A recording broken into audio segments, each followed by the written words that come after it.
This video is going to be a little bit different from my regular videos because I'm going to be showing you one of the most amazing miniatures I've ever seen. As a young boy, I remembered watching the miniature tea grannies drink their imaginary tea from real porcelain teacups during their miniature tea party. I remember being amazed at the detail and the craftsmanship of this miniature diorama. I'm sure this was one of my inspirations for building miniatures. This and, well, something to do with cats, but that's a story for another day and another video. This antique miniature is over 100 years old and it has over 800 moving parts. You don't want to miss seeing this amazing miniature, so stick around. If you've been following my videos, you'll know that in the last video I was installing the miniature pine hardwood flooring in the 1/12 scale miniature model Sears kit house. If you don't know what a Sears kit house is, I'll put a link in the description for you so you can check it out after this video. This is the wall which divides the kitchen from the bedroom. I'm going to be working on the interior of the kitchen in the upcoming videos, but while we're here in the kitchen, I've developed a bit of an appetite, so I think we need to go and have some lunch. Come on, we're heading to Murchie's Tea in Victoria, British Columbia. Victoria is the capital of British Columbia and it's located on Vancouver Island. We'll need to take a ferry boat to get there. The trip will take approximately 1 hour and 35 minutes.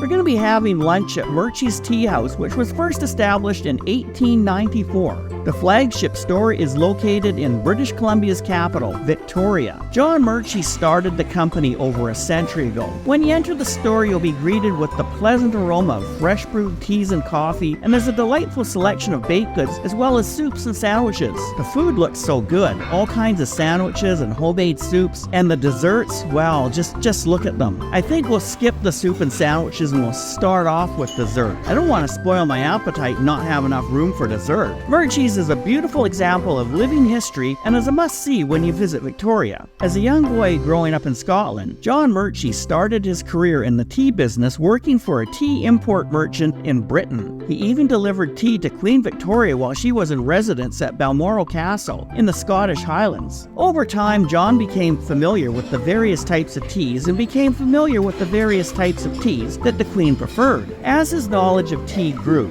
he started to experiment with various blends of tea on his own. Today, you can still purchase John Murchie's famous Queen Victoria tea, which was first blended around 1890. John immigrated to Canada and settled on the West Coast where he started Murchie's Tea in 1894. Murchie's focused on procuring only the highest quality teas from the world's finest tea gardens.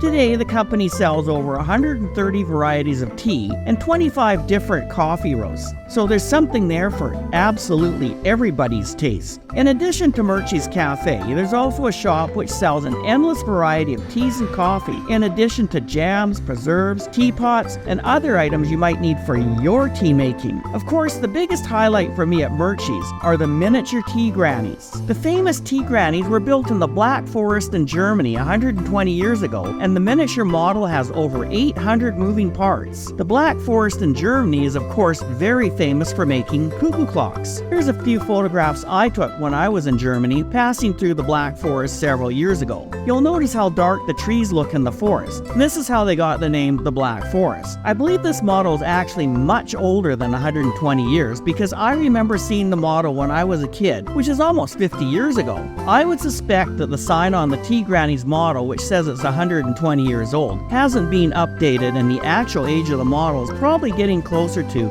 150 or even 160 years old. This model is actually larger than a 1/12 scale, though I'm not sure what the actual scale of the model is. Hey, if you're enjoying my video, please click the like button and maybe even consider subscribing. As a new YouTuber, it really helps me out. Hey, if you enjoyed this little excursion, then you'll love this video. It's about a candy store and something that happened 100 years ago. Give it a click and check it out. We'll see you in the next video.